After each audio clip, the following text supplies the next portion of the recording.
So today I'm going to be talking about all of the Pokemon themed Lego that has been released. Now there is 3 official sets that the general public can buy, and those are the only sets that I'm going to be talking about purely because I am a member of the general public. I don't get special treatment or anything from Lego. I mean, why would I? So the first thing is Eevee. Now this is the Eevee. All of these sets I believe are 18 plus. I don't exactly know what that necessarily means. I'm assuming they're going to be a bit more complex to build. This is the dimensions, 21 centimeters long, it seems. Okay, so I have my ruler. 21 centimeters would be like right up to here.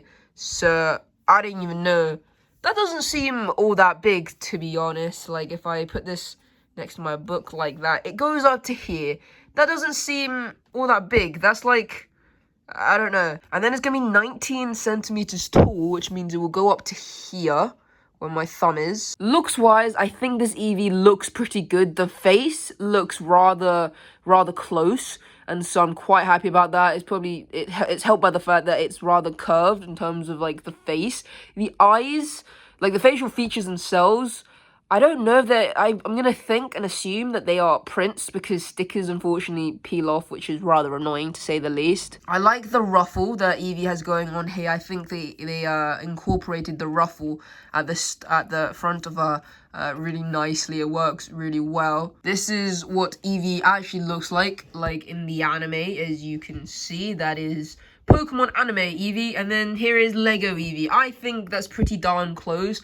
Obviously, it's not perfectly smooth around the ruffles, but you're not exactly going to get that when you're building with Lego bricks. The tail is also a part of this set I like as well. The Pikachu, on the other hand, looks rather interesting. This is what the Pikachu looks like. The face specifically looks a bit interesting. It's a bit, I don't know, it's a bit more jagged. Again, that's kind of a given when you're using Lego. It seems to be a female Pikachu as well, because the girl Pikachus, they have a bow-shaped tail instead of like this, I don't know, like lightning, I don't know, this kind of shaped flatter rectangle tail. The girl ones have like a bow at the end, or a heart even, sorry. Seems like you can change it out for whether or not it's a male Pikachu or a female Pikachu. The back of the head also doesn't look all that great, sorry. This one is 39 centimeters long and 35 centimeters tall. Here is like what it looks like on the desk. Again, is it 180 pounds worth? I feel like this one is a bit closer to 180 pounds like value, but at the same time, that's only like 20 pounds off of it being 200. So I don't know how I don't know how I feel about that. I feel like 170, maybe 150 at the cheapest, perhaps.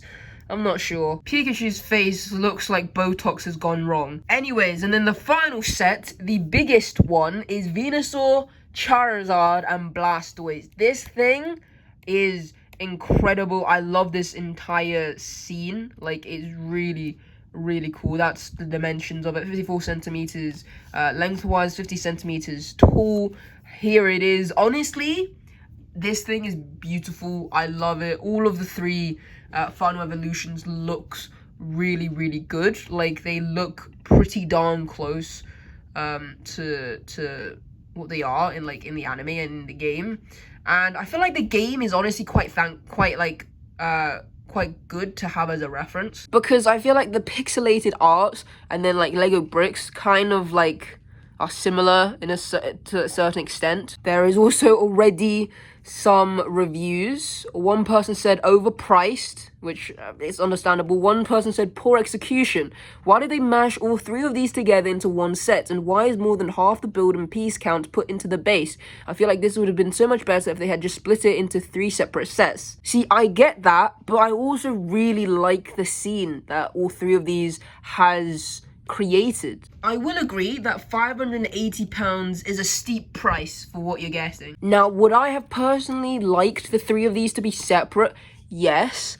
And I feel like that's something that they could do if they do Pokemon Brickheads.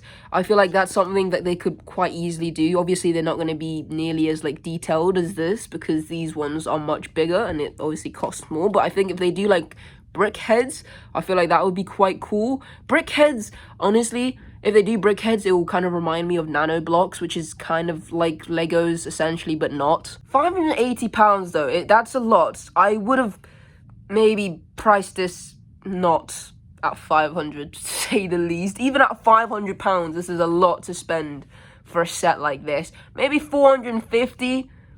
I don't know, maybe 400. I don't know. I haven't actually bought Lego in a very long time, just because every time I look at the prices for some of the sets and some of the every time I look at like the size of the sets, I get a bit put off because they're expensive to say the least. But yeah, that's it. That's my thoughts on it entirely. I don't think anything I said was really new. I think quite a few people already have said similar things, because for the most part the general response has been quite similar from person to person. But I would like to hear your opinions in the comment section down below, so if you want to leave them, you can. Like this video, subscribe if you're new around here, and I hope to see you all very soon with a brand new video.